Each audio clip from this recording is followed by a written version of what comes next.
Welcome back to my channel తయారైన అక్షయ తృతీయ శుభాకాంక్షలు అందరికీ. అక్షయ తృతీయ రోజున నేను ఏమేమి చేశానో అవన్నీ చెప్దామని ఈ వీడియో చేశాను అన్నమాట. ఆ రోజు పళ్ళు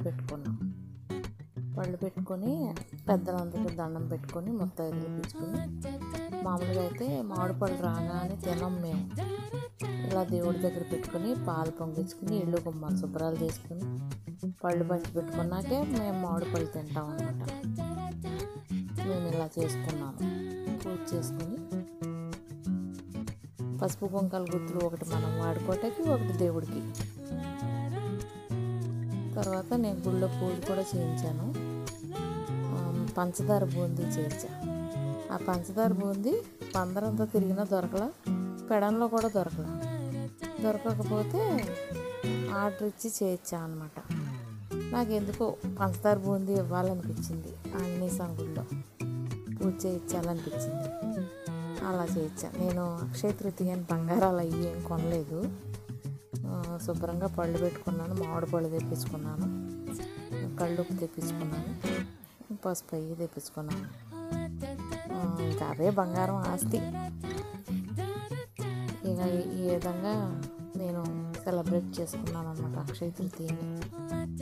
తర్వాత ఇల్లంతా ధూపం వేసి ఇక అందరికీ ఇళ్ళకెళ్ళి నేను అందరికీ పళ్ళు ఇచ్చి దండం పెట్టుకున్నాను.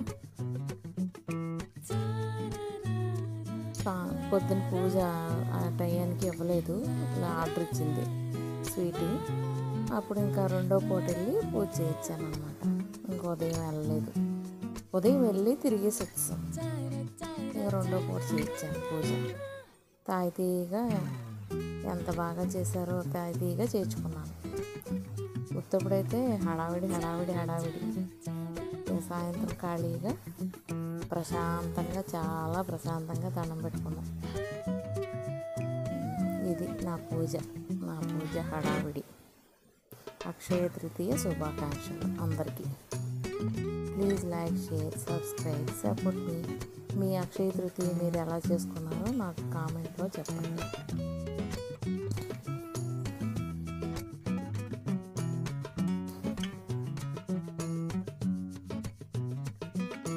పంతులు గారికి బట్టలు పెట్టాలనుకున్నాను, పంతులు గారికి బట్టలు పెట్టా. తర్వాత నేను పళ్ళు పంచి పెట్టుకున్నాను. మామిడి పళ్ళు, ఉప్పు కళ్ళు, గళ్ళుప్పు తెప్పించుకున్నాను. Please like, share, subscribe, support me.